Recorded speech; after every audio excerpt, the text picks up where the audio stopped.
Somebody's dog saying hello. That's Murray. Hi, Murray. That's awesome. It's a Murray, dog. It is a dog, right? It's not a Murray, person. no, Murray's afraid of dog food this week. It's a weird situation. Oh, it is an interesting predicament. Yes.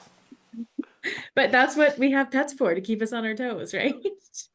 I'm gonna put myself on mute here. Hold on a second. Turn on Do Not Disturb. All right, so guys, we're going to get started. As you can see, our guest of honor is here and super excited. Sorry, I'm distracted. I'm adding people at the same time. Lots of people just piling in. I want to start by saying a couple of things. First and foremost, this is meant to be a conversation. So we're talking about communities. We're talking about how to drive conversation and storytelling in communities to connect people.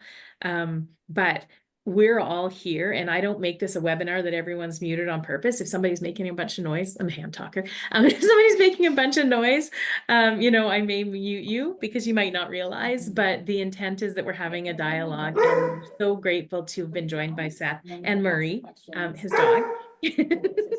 And we're a dog-friendly place here, Seth, so that's good. And we're just going to get started. I'm going to start by acknowledging where I'm joining you from. So I'm joining you from Treaty 4 territory, the homelands of the Cree, Saulteaux, Dakota, Nakota, Lakota, and the homelands of the Métis people. Although I'm in Treaty 4, I know we have people joining from across Canada and the US, and so I want to acknowledge all the lands that we're joining from, and a special acknowledgement today, I think, as we lost in Canada, the Honorable Murray Sinclair this week, the gentleman who was tasked with writing the Truth and Reconciliation Act. And I have had the pleasure of meeting him, an extraordinary individual, and someone who I believe will continue to influence and inspire all of us to do our best in the journey we're on to reconciliation. So I just wanted to start with that acknowledgement. We're so lucky. We're so excited, Seth, to have you here today. I wanted to do a couple of other just quick opens. One, our last call. So for the reference of the people who may be joining as guests, we've been running this pilot. It's a storytelling pilot. We've been running it for 6 months now. Saskatchewan Urban Municipalities Association and Innovation Saskatchewan helped sponsor the pilot taking place. And we had 40 communities across Saskatchewan that have participated so far. The goal, honoring heritage, connecting communities, and driving economy. And at our last session, one of our participants, Kelsey, who's on the phone here today, was just talking about the fact that one of their initiatives was storytelling with the murals that they have in their community. And she just, got the pictures from her that the signs are up at the store, at the murals. So you're able to actually go to Cornac, do a walking tour, scan the QR code, experience through memoryKPR, our platform, the stories of behind the piece of art that you see, the artists, the meaning, the purpose, all that. So I wanted to give a shout out to that because these things are a lot of time in the making. And so congratulations to Kelsey for actually getting the signs up and having your first initiative out there for everyone to experience. I want to just highlight the pilot itself. It's running for a year. You get your platform, your digital asset management tool. We've had these training sessions, and our highlight speaker, Seth, is joining us today. I'm going to stop screen sharing so we can just see each other now and make sure. Got a nice spotlight on Seth. Thank you. And I want to talk about Seth for a second. So I said it in my email picking up to this. The man is a legend. He's had 2 incredible tech exits. He's published over 25 books. Seth, I don't know that you were here when Janet was, but she had all your books in her hand. She's like, I'm fangirling and I think Katrina, there she is. Communications expert, has a bunch of you've got some big fans on here. 18 international bestsellers, translated into 38 languages. And I just want to sit with that for a second to think about the impact that 38 different language groups of people wanted to consume your content. He's won the Forbes Book of the Year. We do have a Forbes author on the line with Katrina German as well. New York Times bestsellers, USA Today, Wall Street Journal bestsellers, awarded Time Magazine's best book. And more than all those things combined is that I've had just a couple interactions with Seth, and I always think it's great to define people by what they've accomplished, but more important is the human being that they show up as. And I'm like this lonely person in Saskatchewan talking about our towns that have 3, 5, 700 people sometimes. And this man was willing to take my call, give us all time. And I get emotional because I can just sincerely feel his willingness to want to help us and our communities connect and our people work together really well. And so more than all the incredible accomplishments, which are incredible, Seth, I just want to congratulate you for the human you are and thank you for making time for us today. Well, thank you for the way you show up. Thank My soul is in Canada, you. and I also believe that you don't have to be at the top of any particular pointy pyramid to make a difference.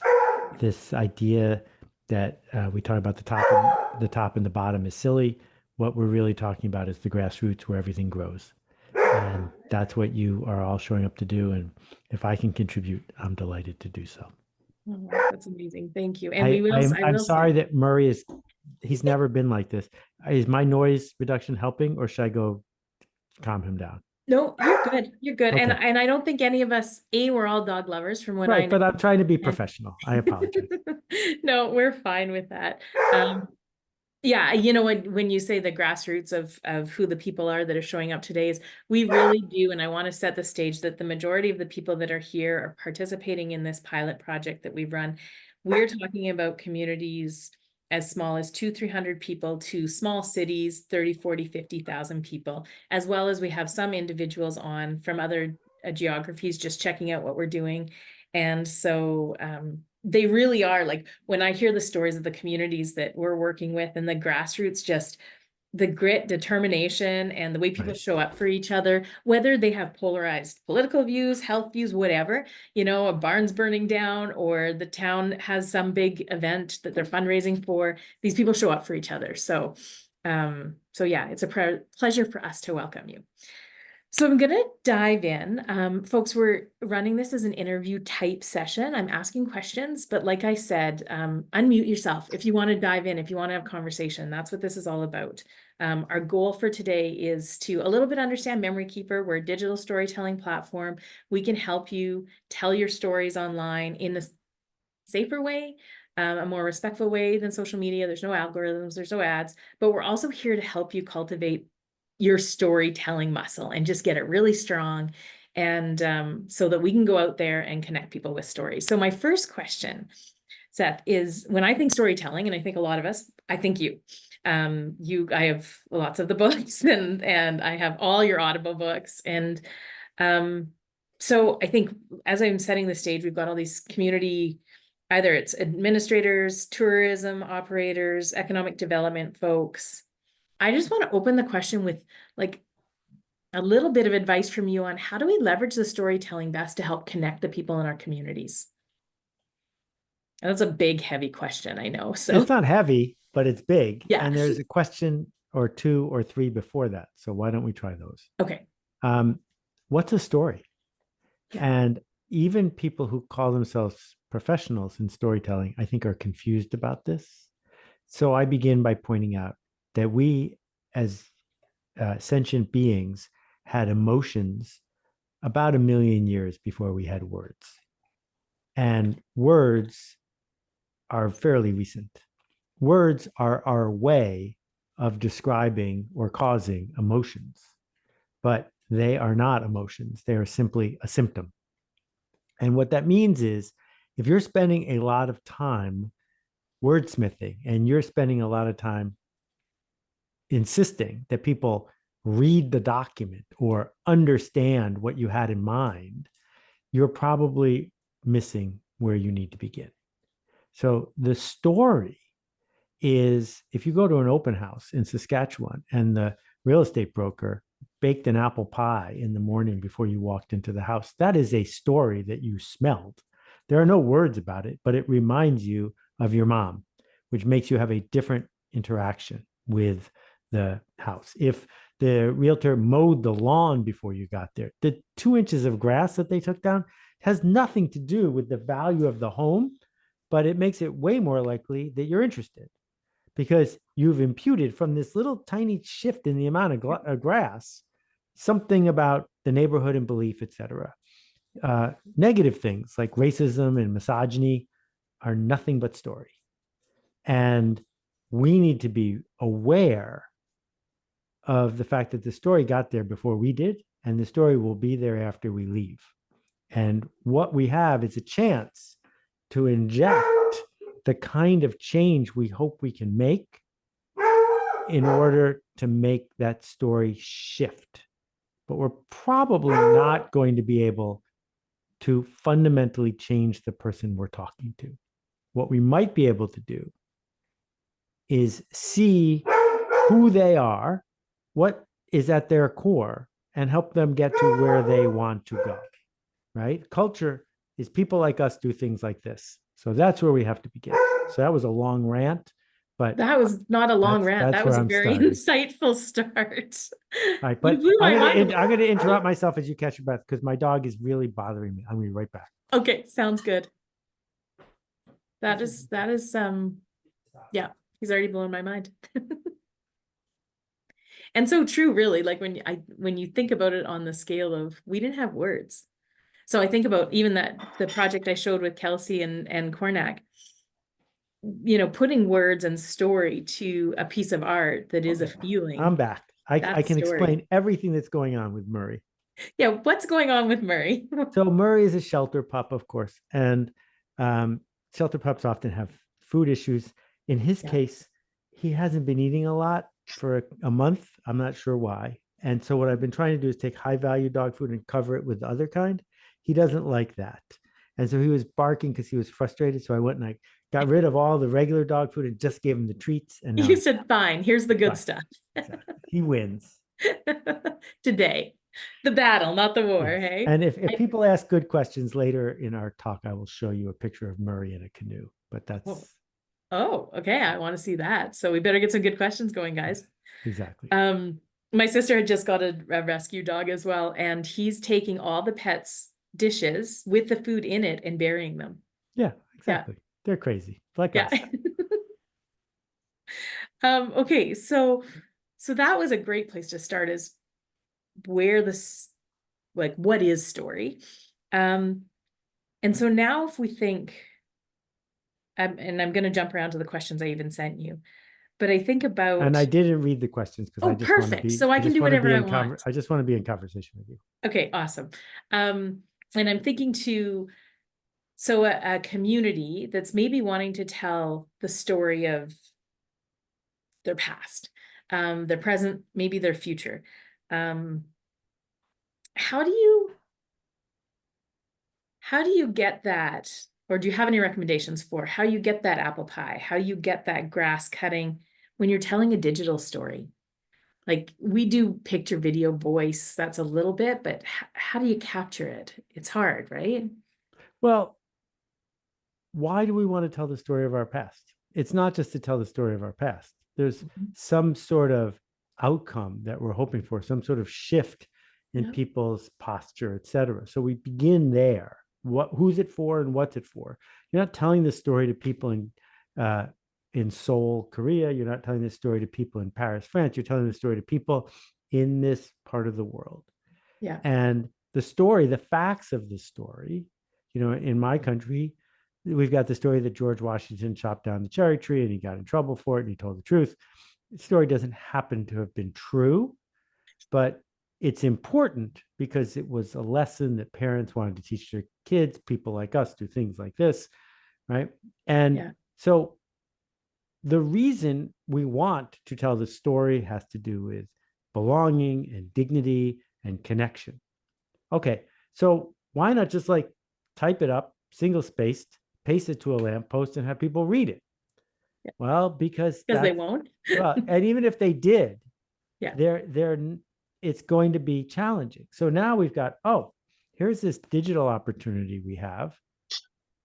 What would it mean if I used this device in my hand and magically something arrived, right? Like that's part of the story too, is how I got the story. And so now we think, all right, this person who's putting an effort, they're enrolled. And enrollment is the secret to any sort of storytelling or change. You can't walk up to a stranger on a subway and start telling them a story if they've got earbuds in and they think you're dangerous. It's just not going to work, right? So when someone actively engages in a mural, they're giving you permission. They're enrolling in the journey. You've walked up and quietly said, knock, knock. And they said, who's there? And now you get a chance to have this interaction. Yeah. So if we dig into that, what's the best way, I guess? Like, I guess the first challenge is getting folks to enroll, right? Right. And so how's your best tips on how do we do that? How do we get that curiosity or that emotion that says, I want to know more? Exactly. Okay. So now we're getting somewhere. People only want, I'm going to say 4 things. Throughout the Western world, people want 4 things: status, affiliation, convenience, and the freedom from fear. This includes 7-year-olds. It includes bankers. It includes people from First People tribes. 4 things. What is status? Status is who's up and who's down, who eats lunch first.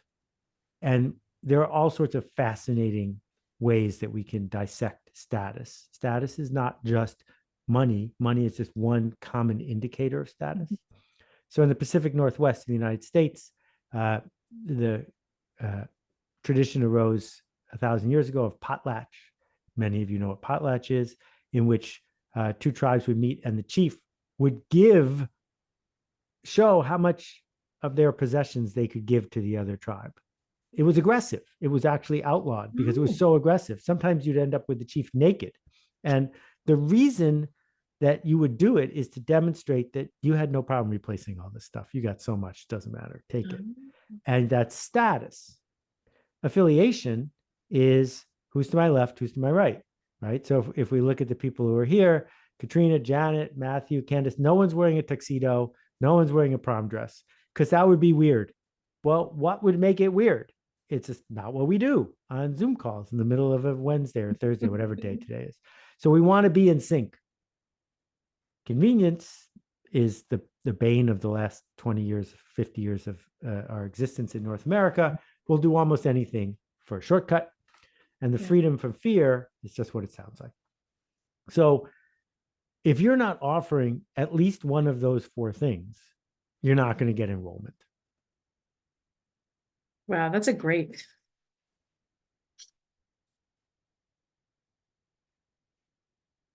So you want them to feel like they belong, either giving them status. The freedom from fear would be, for me, the well, wait, hold on. part one. It's not that we want them to belong. It's that change, which is why we're here, right? We want to change someone's opinion. We want to change someone's knowledge. Change requires tension. It doesn't make tension go away. It requires tension. We are willingly inflicting tension on other people to get them to take action that's good for them. So Jessica sent a note to all of you, and she said, this call is starting at 10 o'clock. That created tension because you can't do 2 things at once. If you miss it, you're not going to be able to be here for the Q&A, blah, blah, blah. You made tension to get people to show up. So we can say to people, if you don't know about this, your status is going to go down. We can say to people, if you don't know this, you're going to feel left out from your peers. We can say, if you don't know this, you're going to be in an inconvenient situation, and this is the single easiest way. So you get the idea, right? Yeah. That's what we're looking for. Tension, cause tension. It's flipping a couple of things upside down in my head already, which is the point. It's tension, I guess, right? So I wanted to hone in on some of the communities we're working with, and like you said, well, why dig into the past? But some of the folks, like just to go down that road a little bit more, are working on stories that, the goal is to make us feel like this is our community and we're proud and this is our heritage and this is where we came from. And I think about, it wasn't that many days ago you wrote a blog and it said, you are all, or we are all someone's ancestor. And so I think about, we're doing some great work on stories of the past, and I'd love your thoughts and your opinions on that. But also, I think just digging into what we're doing right here and now is the future story of the past, and what's our responsibility, or our opportunity to capture those stories. Okay, well, I don't want to get tactical just yet, because I Okay. don't think Okay. We're not there yet. I've landed enough strategy thinking here. Okay, good. So I'll try to be as specific and non-metaphorical as I can. 2 summers ago, a friend of mine named Christina came to the summer camp that I've helped run for 45 years in Algonquin Park, Canada, north of Toronto. And she is a member of a tribe located in the Algonquin Park region, and can trace her heritage back many generations. And she showed up to talk about the idea that summer camping in Canada and parts of the United States inappropriately appropriated Native American, First People, Indigenous people imagery in a way that's offensive. And she was talking to 350 people, many of them teenagers, about this. Now, it's important to do it from an abstract point of view, right? Yeah. But why would the camp invite her to do it? What's in it for the kids? What's in it for the camp? Where do you get enrollment? Why is someone going to lean in to this insight, which may make people in the short run feel bad on the way to getting where they need to go, right? These are all strategic questions that you cannot answer with because, cannot answer with it must be done. That's not going to get people to voluntarily change their behavior.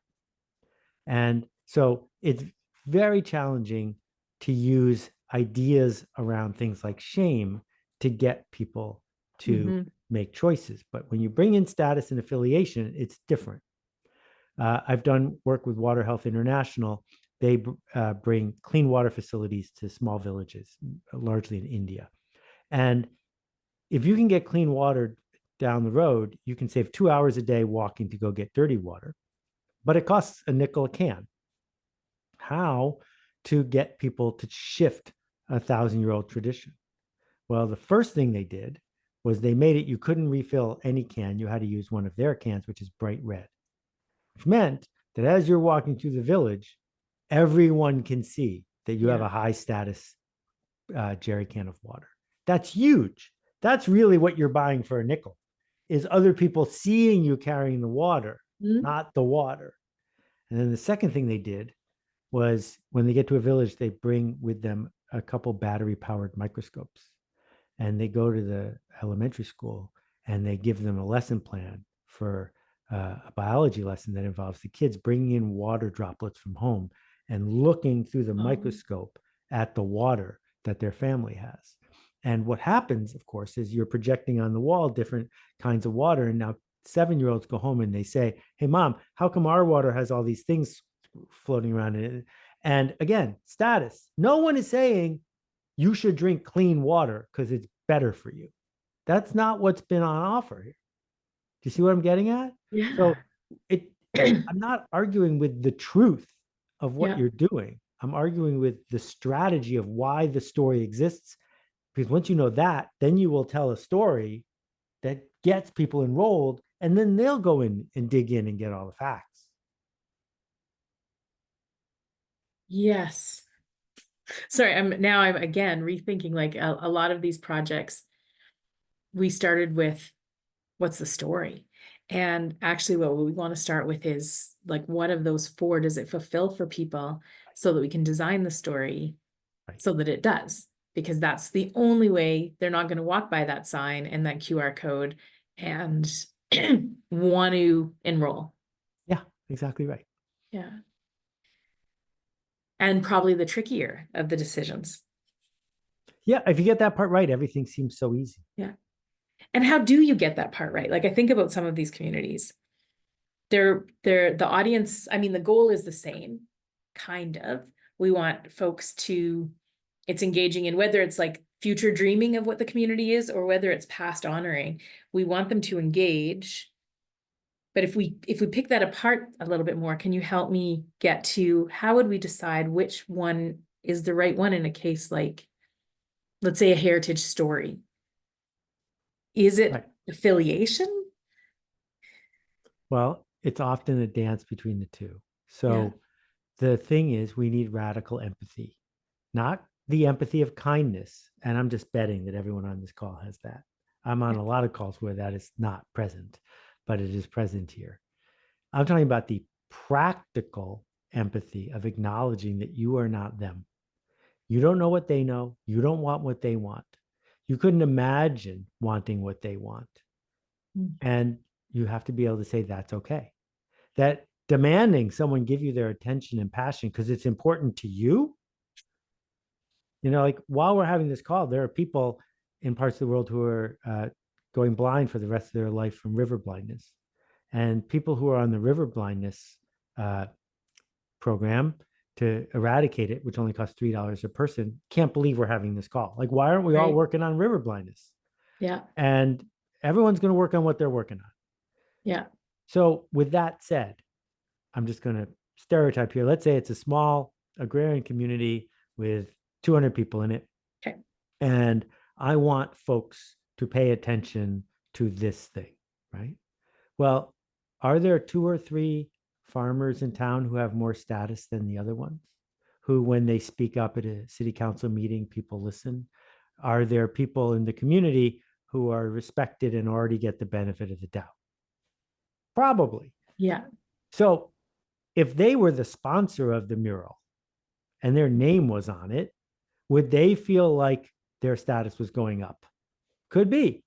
If you saw the mural with Farmer Jones's name on it, and then there was a wonder about what it means, you feel like your affiliation is going to go up as you learn about it. Because the next time you run into Farmer Jones, you're saying, oh, I'm going to mention this mural to him and now he's going to like me more. And so now I'm affiliated with high status and it all fits together. And then the story you tell better sit with people that like the George Washington story where they don't forget it. Right? Because no one will ever know the truth of anything, even the truth of how you spent your day yesterday. You will leave out 98% of it. So we're not here to tell the truth. We're here to tell a story that makes a difference. Yeah. I just want to pause for a second, just because that's to say, does anyone want to jump in right now? Like, is there a story you're working on that you want to pick us through the 4 stages? Because this is really helpful.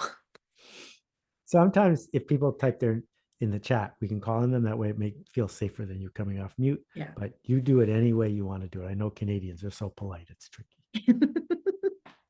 I'll wade in. Seth, great Hi, to Craig. meet you. This is a treat to be able to have this opportunity. So thanks to Jessica for that. So I'm from Moose Jaw, where Jessica's from. So I think one thing we need to do, we changed our branding a few years ago to Canada's most notorious city. But I think where we failed, I think it's gone reasonably well. I think maybe what we've talked about is what we haven't done as well is really giving that story about why, really drilling down to explain to our residents, and of course those not from here, exactly why that is. I mean, it's kind of out there. It's referenced on our website. Some of a few high level points, the Al Capone and notoriety around Mac the Moose, snowbirds, that sort of thing. But I think there's opportunity for us to do a better job of that. And I think it is as important to tell it to our residents as it is to those not from here, for sure, because of course there's always skeptics and there'll always be skeptics from your own community, for sure. But anyway, so it's taking that next step and elevating that. And so just curious your thoughts on, best ways to approach that. All right. And So then, yeah, please go ahead.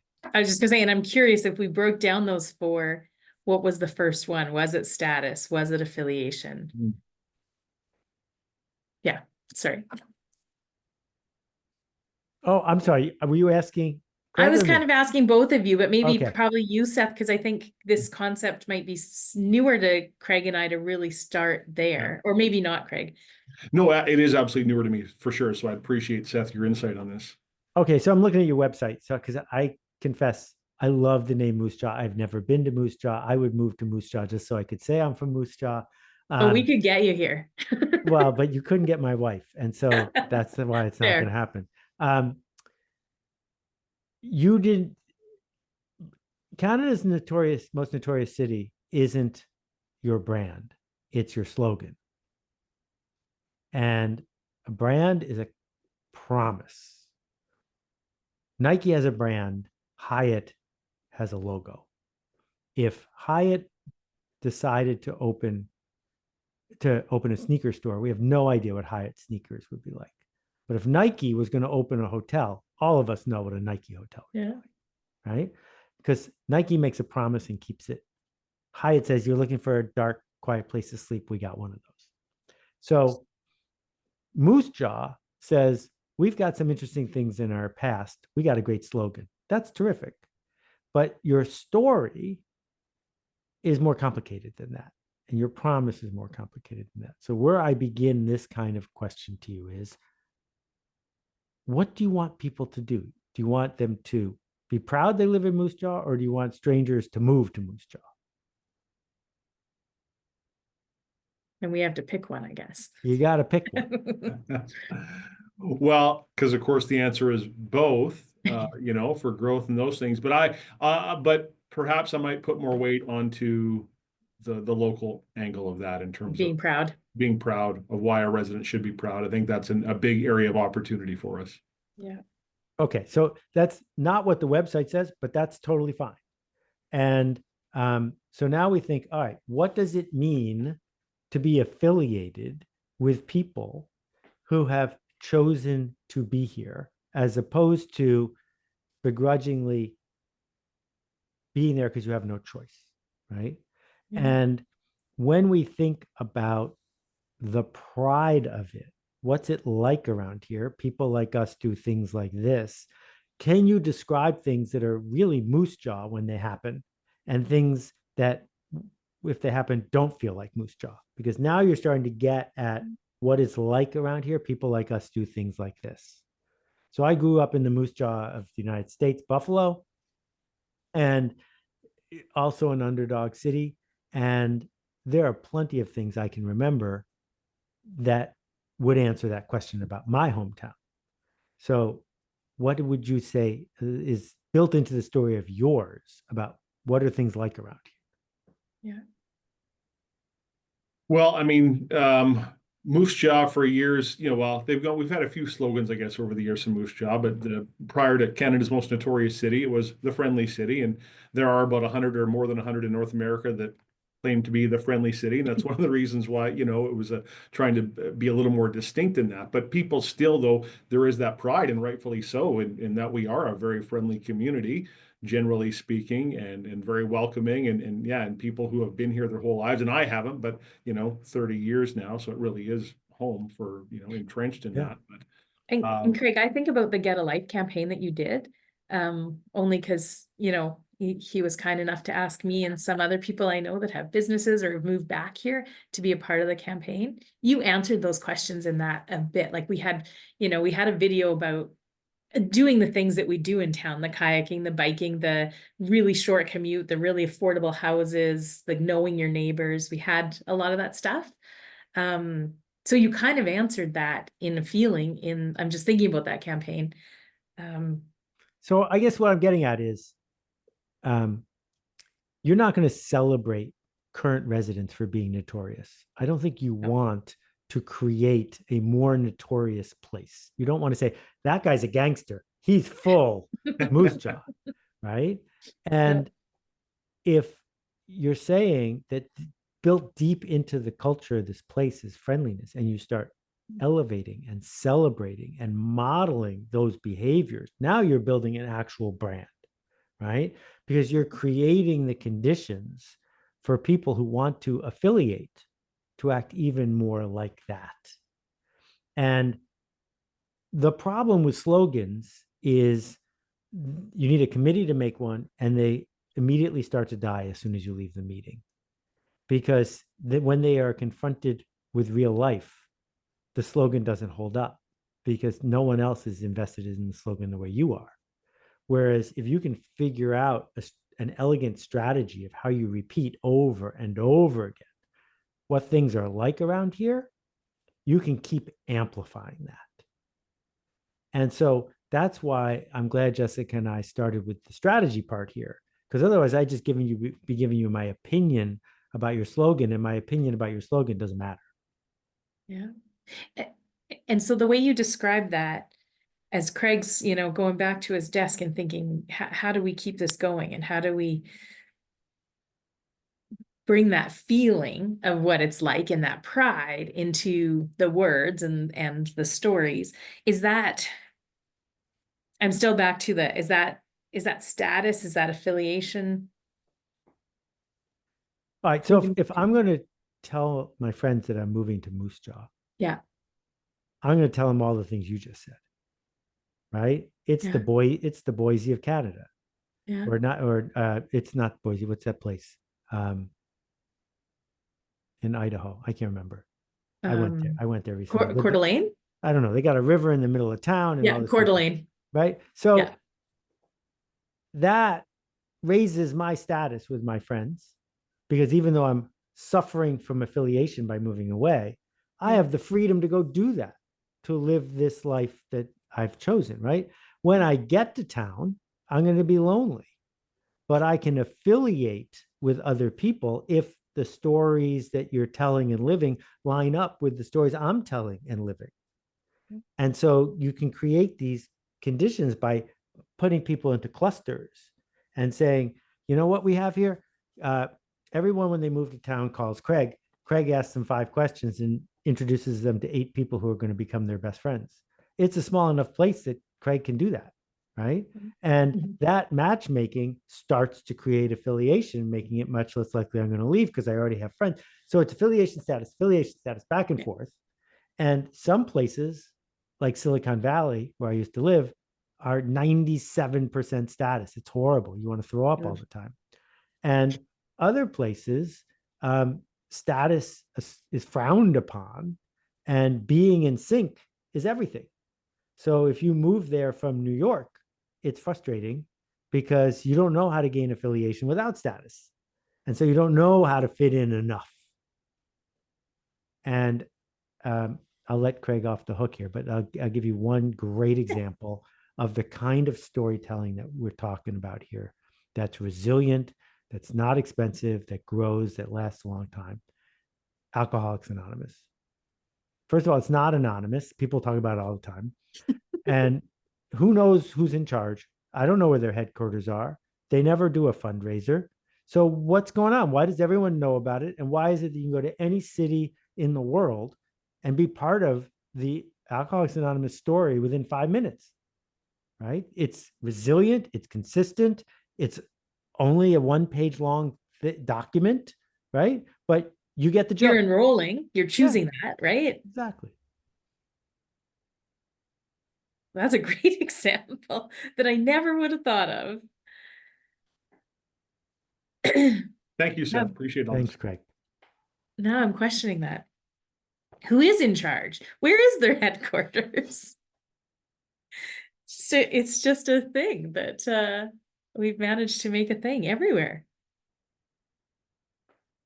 And the enrollment would be high. You would know about it. You would, yeah. Well, only for some people. I've never been to a Right. meeting. I'm not Yeah. qualified.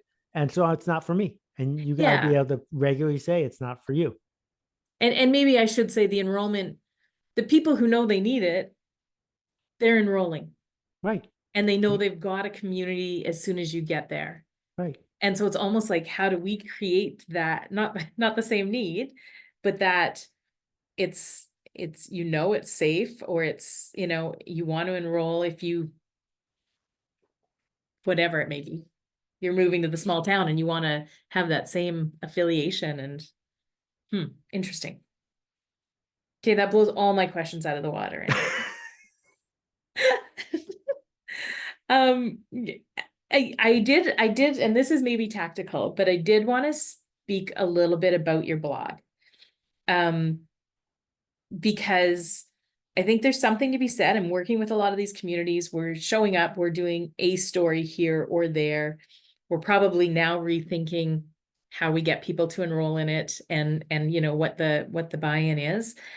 But I also want to talk about consistency, because I think about the fact that you've written that blog every single day, and Matthew will put the blog, I sent it all out to you guys with the pre-videos, but we'll add it here again every single day. And there's something to be said about that when I think about what we're doing with these communities is sticking to understanding what the story is.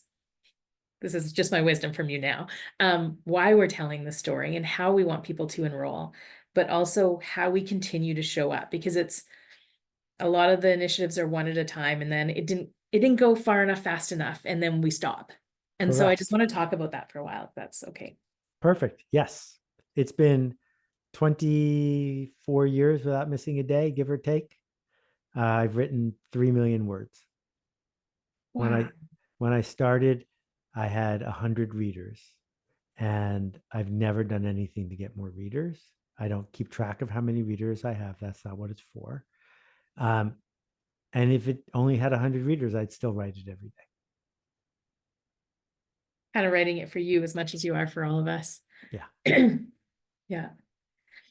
And so like I don't know if anyone wants to hop on here, but I think about that lesson of just the doing it and doing it again and again and again. It's not just the doing it. My story, if a good blog post from 17 years ago, I could post today and no one would know. It was old.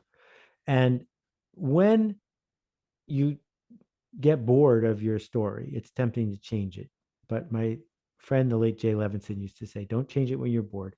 Don't change it when your spouse is bored. Don't change it when the committee is bored. Change it when your accountant is bored. And so, you know, we see these organizations changing their logo or their slogan or their whole story. Yeah. Because they didn't understand that the real stories are very resilient.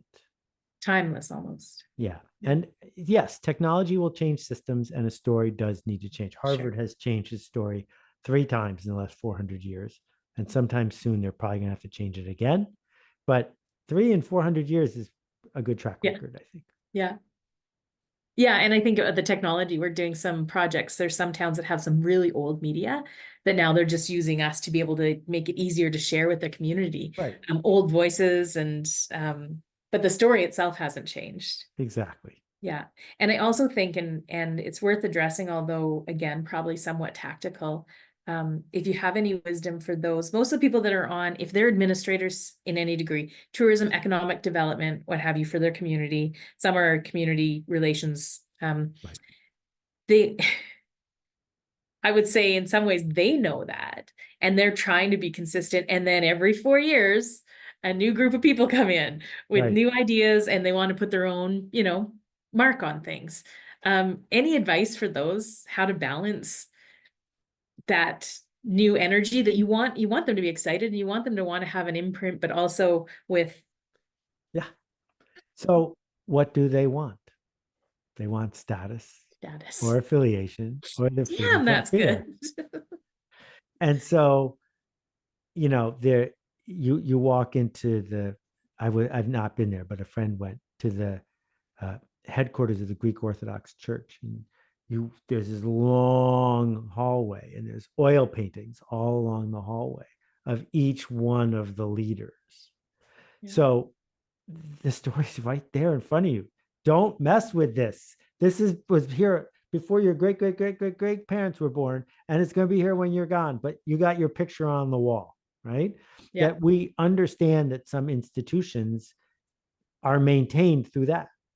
But there are other institutions that thrive on having the story become fresh and shifting, because you know you can't be in the fashion industry and bring out the same clothes you brought out last year, right? You can do that at Patagonia because that's part of their story, but you can't do that at Diane von Furstenberg because that's not part of her story. Yeah. which is the balance, I guess. Yeah. Yeah. And part of it is welcoming them into the fold to say, this is not about a brand new story. This is about your status in the story that has existed for that many years and will continue to exist as a legacy long after you're gone.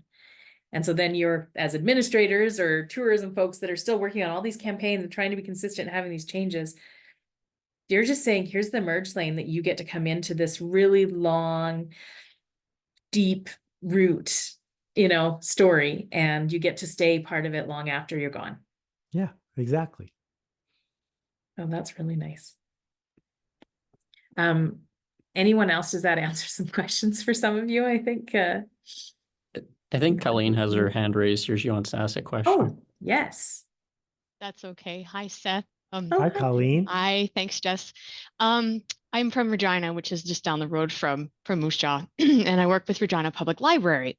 And that is an institution, obviously, that exists for hundreds and hundreds of years.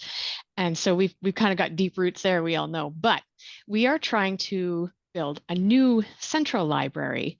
And we have our followers, of course. We have loyal followers, absolutely. We also know that we have people out in the community who agree with our principles, understand the importance of a library, but don't use this. And that's okay. We like them too. But how do you, I'm listening to your words and I'm trying to apply to our story, that I'm trying to advocate for why this is important, this new building to house the library for this town, this city. And I'm just curious to get your thoughts on that, because I hear what you're saying. It's not about the heritage so much, and we've tried that and it didn't work. But where do we go from here? Are we trying to raise money to get votes to make us feel good? What's the goal? It is completely political at this point. It's trying to get our political, our city on board with this and recognizing the importance of spending the money, because it's going to cost money, right? So, Right. Yeah. Okay, so first, let's just understand the truth of the need for an actual library that does what libraries used to do is shifting dramatically. Yeah. So I'm always in favor of the story over the facts, because the story needs to be based in the facts. It needs to hold up in scrutiny of the facts, but the story is not the facts. But the facts for a library in 1960 are different than the facts of a library today, right?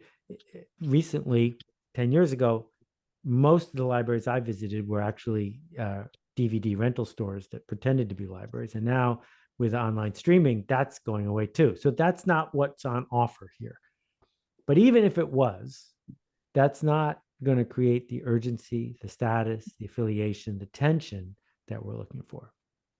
So growing up in Buffalo, my dad was the volunteer head of the United Way.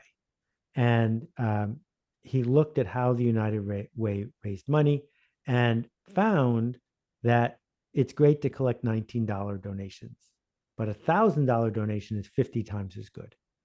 And so if you could put effort into finding people who wanted to give $1,000 or more dollars, it would make up for a lot of people who weren't giving 20.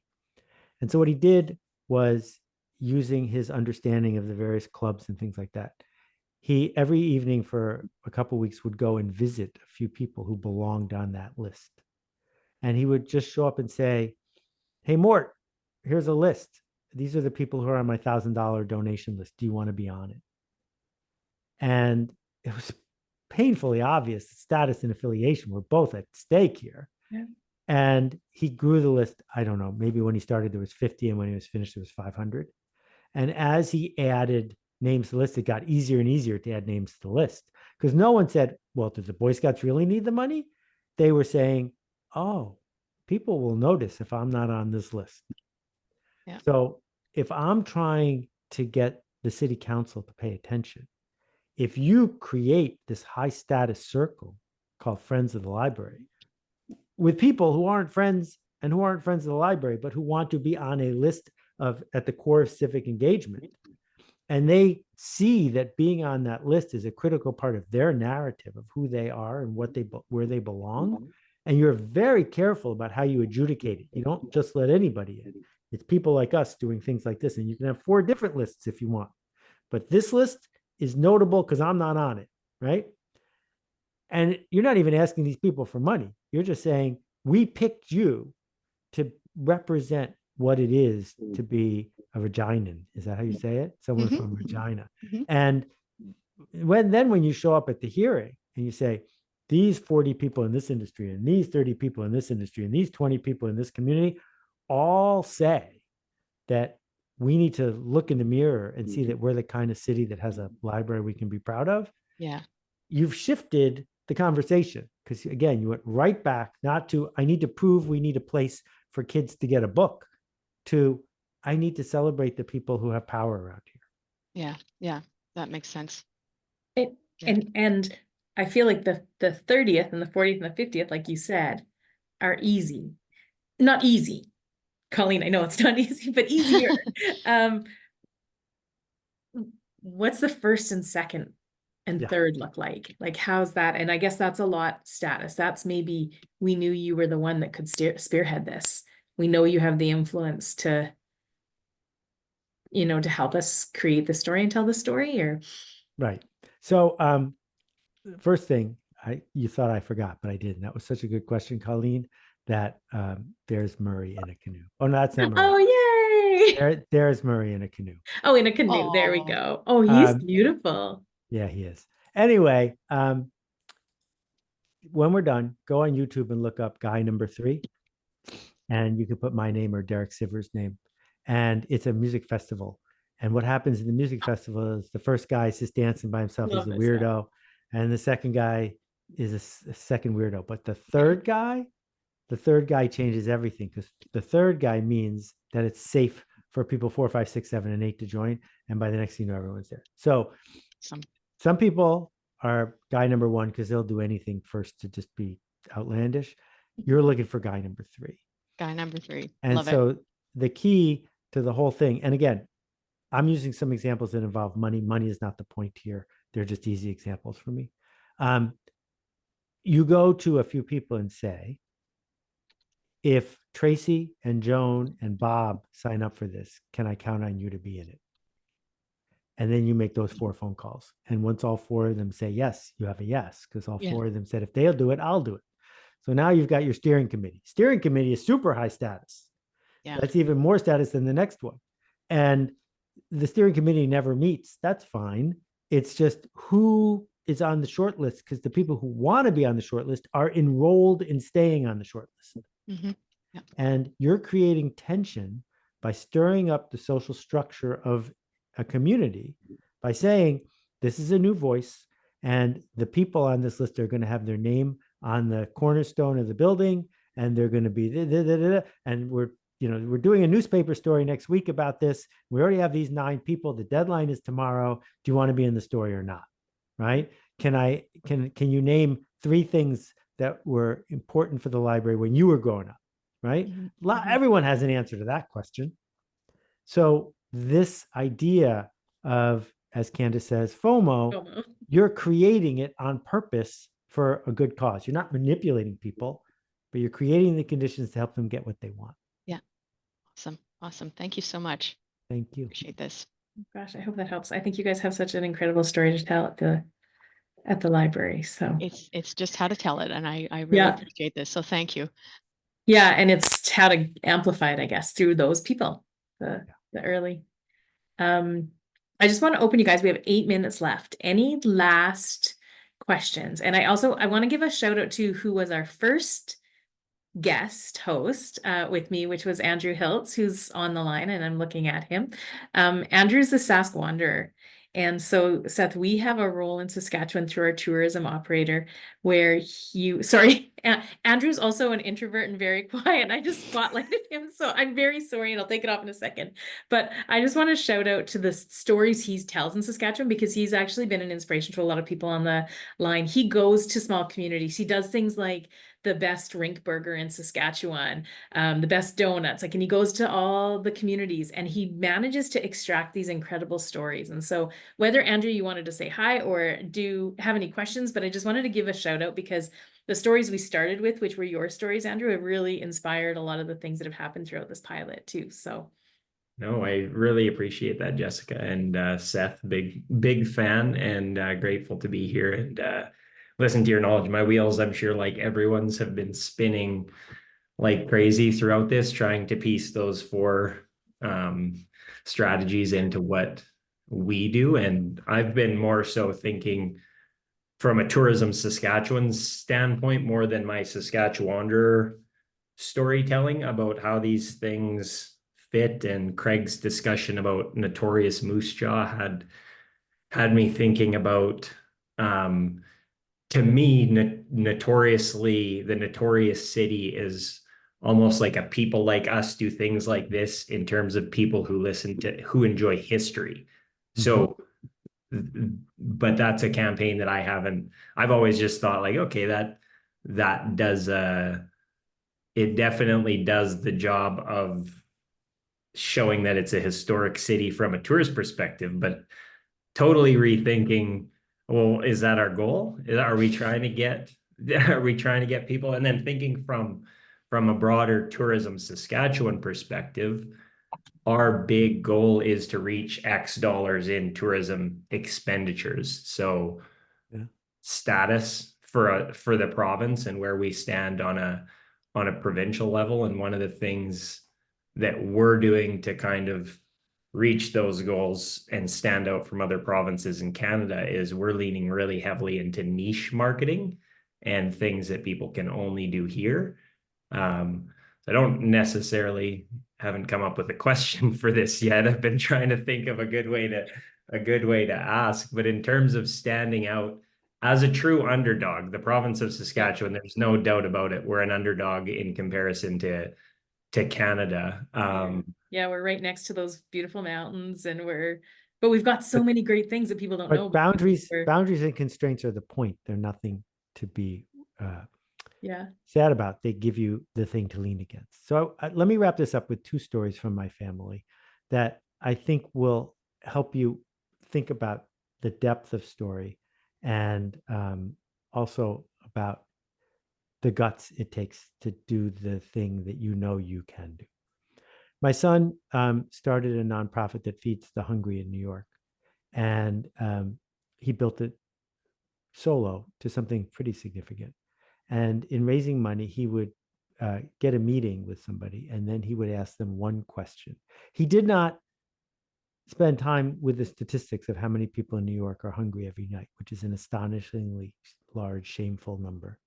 He just said, what was it like growing up for you around the dinner table?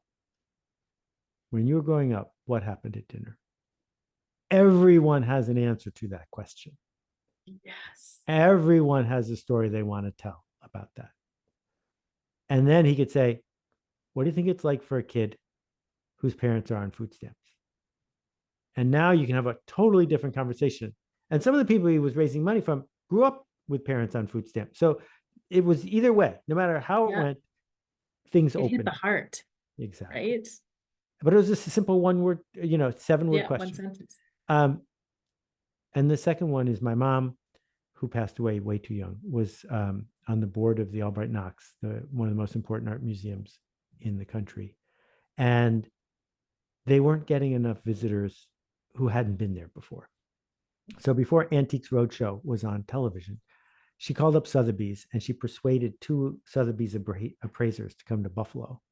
And the story was, hey, Buffalonians, you've got something in your attic that you believe is really valuable. Bring it to the museum on Saturday morning and we'll tell you.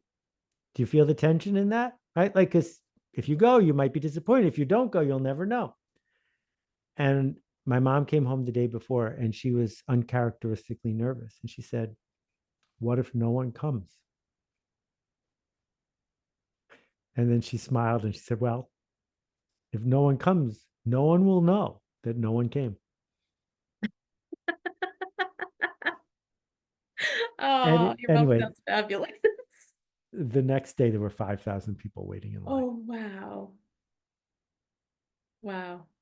We had someone on once and it said, like, if everyone likes you too, no one loves you. Like, it's okay to take that risk, right? Yeah. And I think, Andrew, you show that well in the work you do. And lots of examples of that. But she kind of did that too, took that risk. And everyone kind of likes me and I'm going like this. No one's going to get to hear. Well, Seth, it's been an honor, a privilege, and I'm going to be, I think I'm looking at people nodding and smiling, and I know most of these smiles. And so I know they're really sincere, and we're grateful for the time you've spent with us today.